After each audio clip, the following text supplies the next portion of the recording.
Hey, I'll check out the audiobook of Lou Rockwell's Fascism versus Capitalism, narrated by me, Scott Horton, at audible.com. It's a great collection of his essays and speeches on the important tradition of liberty. From medieval history to the Ron Paul Revolution, Rockwell blasts our statist enemies, profiles our greatest libertarian heroes, and prescribes the path forward in the battle against Leviathan. Fascism versus Capitalism by Lou Rockwell for audiobook. Find it at Audible, Amazon, iTunes, or just click in the right margin of my website at scotthorton.org.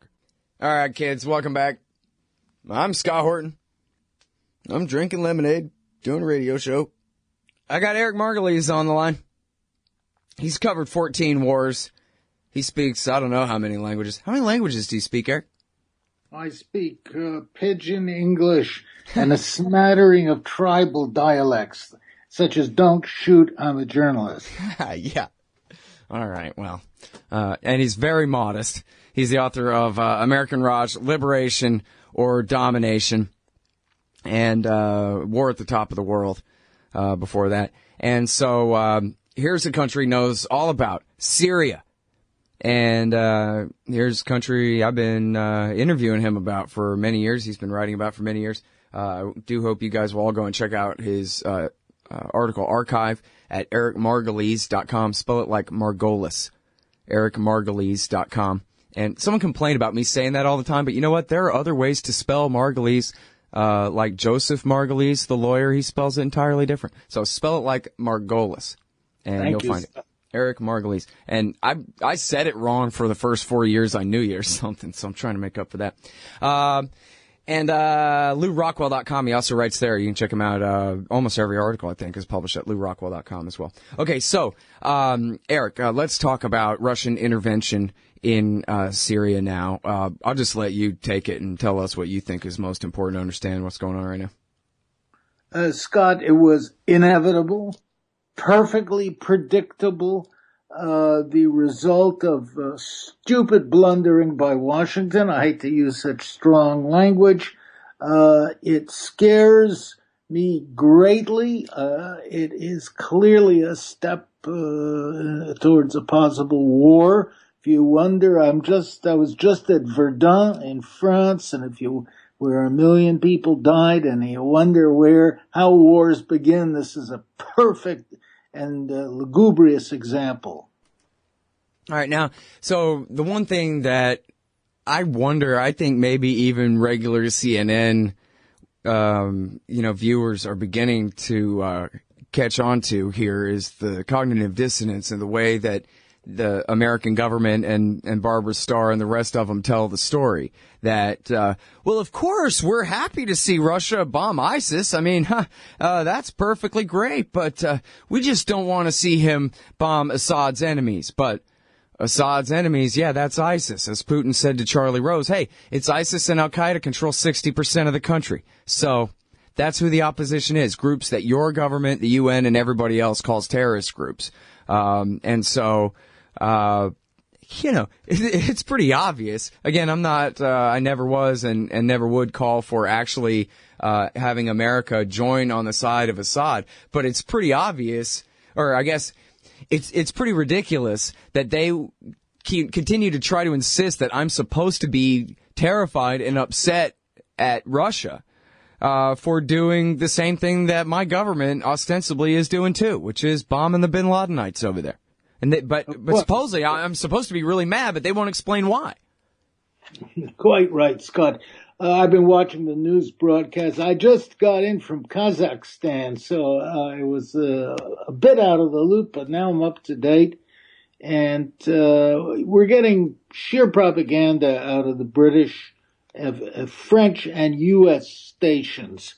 We're not accurately informed about this ridiculous war that's been going on now for almost 5 years, has caused 9.4 million refugees, almost 250,000 dead, and destroyed the once beautiful country of Syria, which I've been covering for almost 40 years. So it's terrible. It's a train wreck happening, and nobody in Washington can seem to stop it. All they can do is blame the awful Mr. Putin. Mm-hmm. Well, okay, so it makes sense how politically they can't align outright with Russia and Iran and Hezbollah and Syria against the Islamic State and al-Nusra. So, maybe it's just a blessing in disguise and they can really take this cover and say, all right, fine, let Putin fight it then. And maybe this time America doesn't have to work with the Saudis to finance the Mujahideen against them, Well, the U.S. Air Force is busy right now bombing Syria. It's bombing in Afghanistan now that the Taliban has routed the Afghan puppet army. They're assisting the Saudis bombing Yemen. It's a very stressful situation. But the problem is that we have violence, but we don't have thought or strategy behind it. And Washington is clearly in a trap of its own making in Syria. Should never have gotten in there. Vladimir Putin tried to give the U.S. an exit strategy a few years ago when it was this great hue and cry over non-existent poison gas. Now the U.S. is getting deeper and deeper. And I think any moment now we're going to get reports that the U.S. and Russian aircraft have clashed over Syria. It's scary. Well, okay, see, this is my problem, man. I always do this. I saw that Georgia executed some lady, and I thought, well, she must have done something. But no, then I click on it. No, it was her husband who did something. She was just there. Go! Same thing here. I think, well, come on. I mean, they must be talking on the red phone and saying, hey, as long as your MiGs are flying near our F-18s, let's at least, trade transponder frequencies and stuff and make sure that we don't end up, in an air war over Syria when we're at least sort of kind of on the same side in a way. But then, no, I'm just making stupid assumptions about how it ought to work. But you're telling me that, no, really, we could just as easy have a dogfight over Syria just because of Russians and Americans flying around and their political bosses not talking about it and coordinating it at the higher levels. That's right. There have been some attempts to set up a coordination system, but Syria is a huge mess. Nobody knows who's who in Syria. Everybody's fighting everybody else. At the speeds of modern jet fighters, you could be out of Syria in 3 minutes or into another country. The Israelis are getting involved. Iran is massing troops. It's a very complicated situation. But let me add that you mentioned the Islamic State before. And the Islamic State, in my view, is a pipsqueak force. It's just a bunch of wild men running around in pickup trucks that have very little military or offensive value.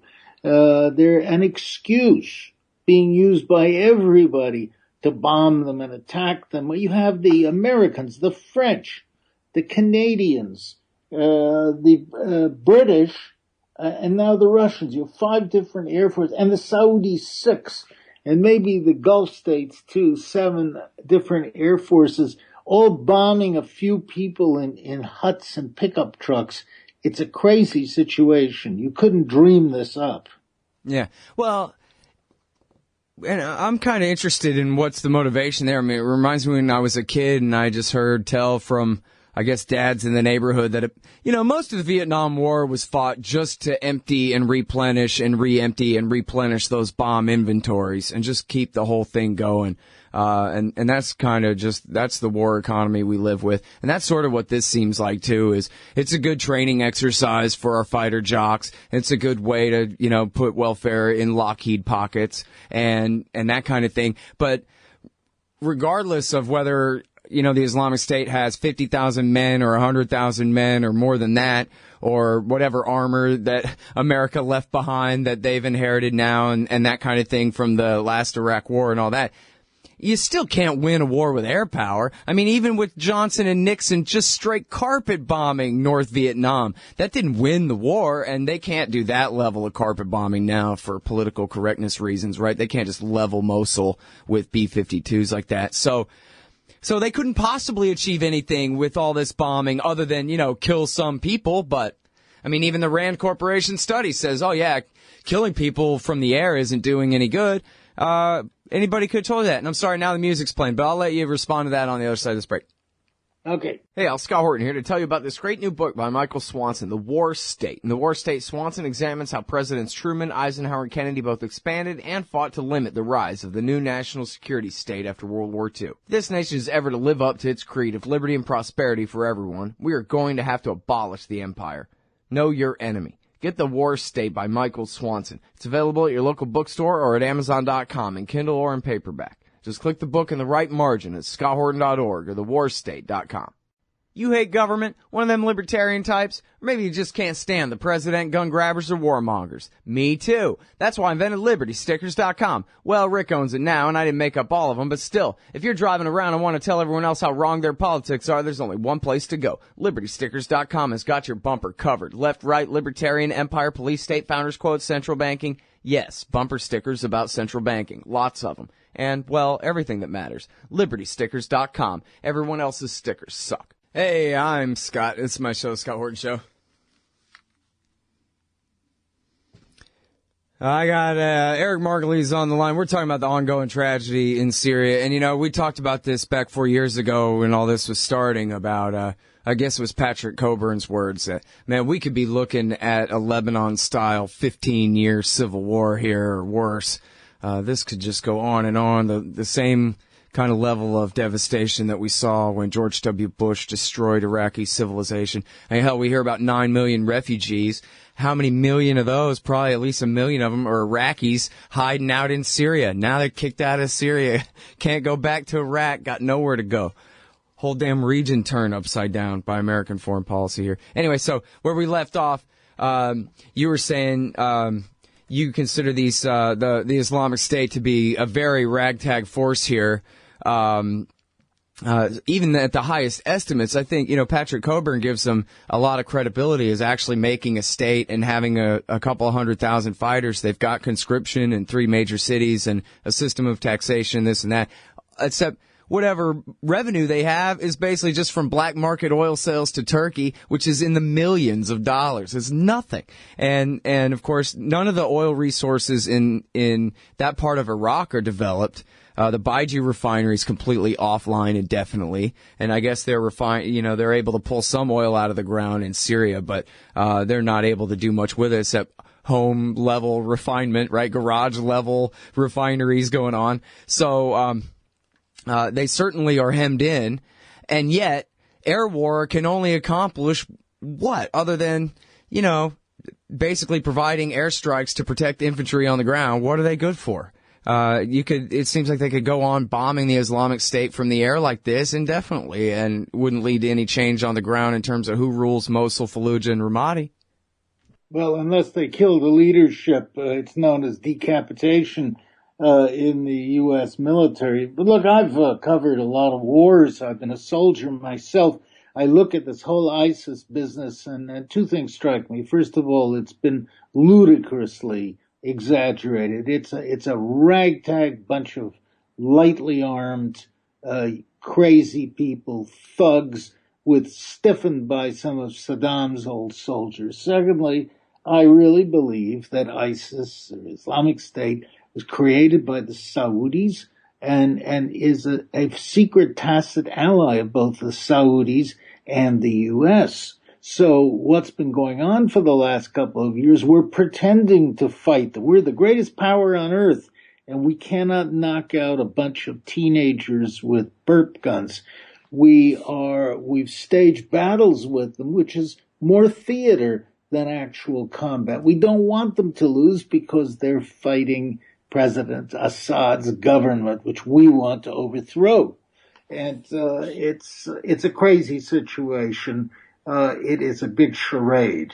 All right, well, so there's a couple things there. I guess the second thing first, as far as, you know, doing something about them now, wouldn't it take an invasion, a ground invasion of Mosul? You couldn't just, or the complete carpet bombing of Mosul to drive these guys out of Mosul at this point?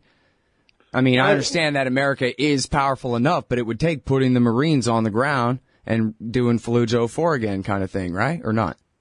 Oh, I don't think so. The Jordanian army could clear up Mosul in a couple of days. So could the Turkish police. Never mind mighty Turkish army, 500,000 tough soldiers. No, but we don't want to clear them up because they're helpful to us. And I think we're trying to get the Islamic State to go and fight Taliban in Afghanistan as well. They are a covert Western asset. Otherwise, they would have knocked them out long ago. All right. Well, I mean, but by that you mean they would have hired the Turks to go in there and get them, or they would have? Yes, definitely. They're not much to them, but they're useful, and they are part of our whole policy in Syria to overthrow the government using different groups. We're funding all these groups, by the way. Well, let me ask you this. I want to narrow down this point a little bit because, it's obvious. There's no doubt about it. Hell, as we've been discussing on this show for 4 years straight, that's part of the advantage of just doing this show and not coming up with a better thing to do with my life. I just keep doing this over and over again. So I can always refer back to the year's worth of coverage to the story from before the declaration of the Islamic State. Hell, Obama told Jeffrey Goldberg, that's right, Jeffrey Goldberg, getting rid of Assad would be a great way to take Iran down a peg. And, of course, what they all mean by that is after George Bush accidentally stupidly handed, 2/3 of Iraq over to Iranian-backed Shia forces who kicked us right out because they don't need us. And after that blunder, then, we really need to check Iranian power. So let's peel off Assad from them. And of course, there's the 2012 DIA memo where they say, hey, there's a real risk of the creation of an Islamic State here, and that seems to be what the allies want. I don't know exactly in that paragraph whether they're referring to the U.S., but they're certainly referring to Turkey, Qatar, and Saudi, and saying that's what they want is an Islamic emirate there. Now, I don't know if that's exactly the same in that document, at least, as saying they want the Islamic State, the one they got with Baghdadi. I mean, are you saying you think Baghdadi just outright works for Saudi intelligence, or this is the natural result of what they're doing, and even after the declaration of the caliphate, they still don't give a damn, and they're still willing to support him anyway? Or how do you clarify that? The Islamic State doesn't work directly, but they are allies for them. Going back to Vietnam, which you mentioned, I remember very vividly. And by the way, in Vietnam, Scott, it wasn't just to make arms that we were in that war. We were scared, really scared, that China and the Soviet Union together were about to take over Southeast Asia. Even I believed that at the time. It was wrong. But anyway, back to the front. The Islamic State is too useful. It's a great boogeyman to scare these people. And the Saudis have learned to use such groups like this for years to advance their own goals. Yeah. All right. So, it sure seems like it. Although, how easy is it? How easy would it be for Obama to tell Erdogan, all right, that's enough. I want you to send your cops in there to arrest these guys, or send your army in there to beat them in one weekend? Would Erdogan just jump if Obama said jump? Or he has his own plans and America can go to hell? Or there's just no doubt that Obama and the entire national security state are down with the Saudi-Turkish policy here 100%? No, the Turks are too clever and wily to act as regional policemen for the U.S. And Erdogan is too smart to get involved up to his ears in the Syrian mess and the Iraqi mess, which are getting bigger and bigger. The U.S.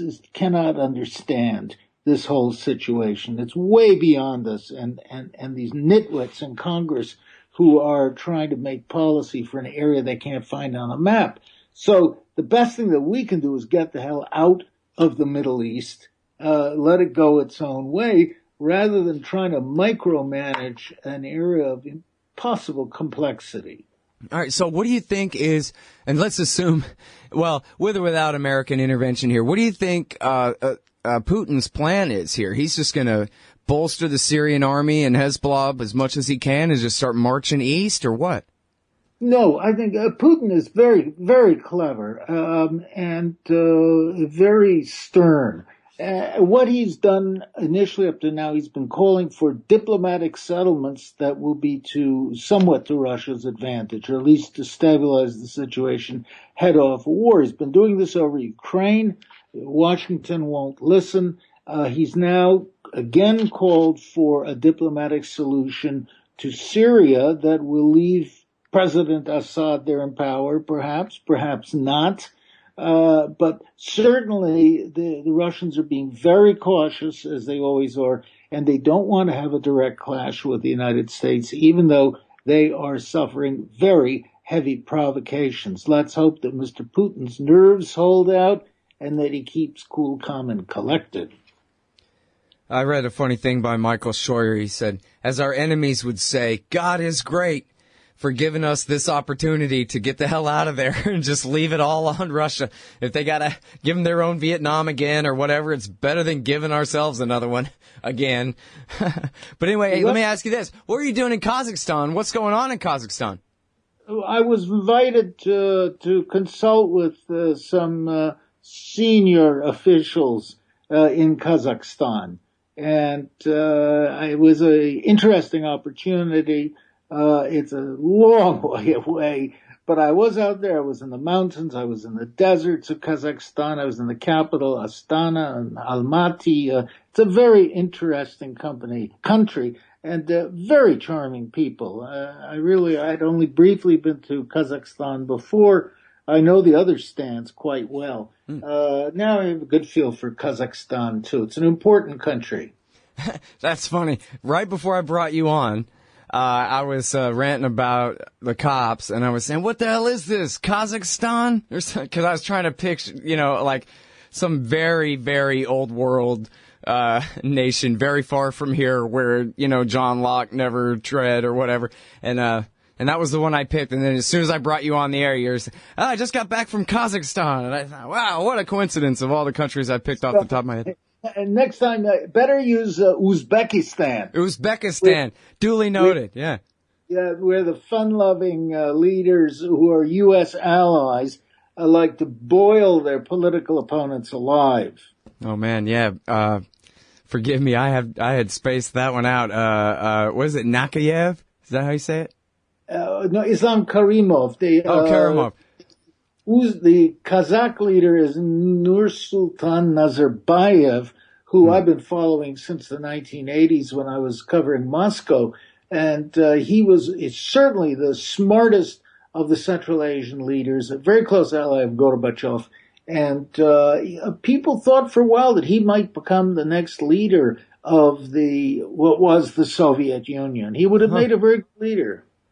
Very interesting. I hope you do right about your trip there, if not your meeting there, which doesn't sound like article material, but. As soon as I get over my jet lag, Scott. All right, well, welcome back to the West. Good to talk to you again, as always, Eric. Cheerio. See ya. Don't you get sick of the Israel lobby trying to get us into more wars in the Middle East? Or always abusing Palestinians with your tax dollars? It once seemed like the lobby would always have full-spectrum dominance on the foreign policy discussion in D.C., but those days are over. The Council for the National Interest is the America lobby, standing up and pushing back against the Israel lobby's undue influence on Capitol Hill. Go show some support at councilforthenationalinterest.org. That's councilforthenationalinterest.org. Hey, y'all, Scott Horton here for WallStreetWindow.com. Mike Swanson knows his stuff. He made a killing running his own hedge fund and always gets out of the stock market before the government-generated bubbles pop. Which is, by the way, what he's doing right now, selling all his stocks and betting on gold and commodities. Sign up at wallstreetwindow.com and get real-time updates from Mike on all his market moves. It's hard to know how to protect your savings and earn a good return in an economy like this. Mike Swanson can help. Follow along on paper and see for yourself. wallstreetwindow.com. Hey, Scott Horton here for MPV Engineering. This isn't for all of you, but for high-end contractors specializing in industrial construction and end users who own and operate industrial equipment. MPV offers licensed professional consulting on chemical and mechanical engineering for your projects. Tanks, pressure vessels, piping, heat exchangers, HVAC equipment, chemical reactors for oil companies or manufacturing facilities, as well as project management support and troubleshooting for those implementing designs. MPV will get your industrial project up and running. Head over to mpvengineering.com.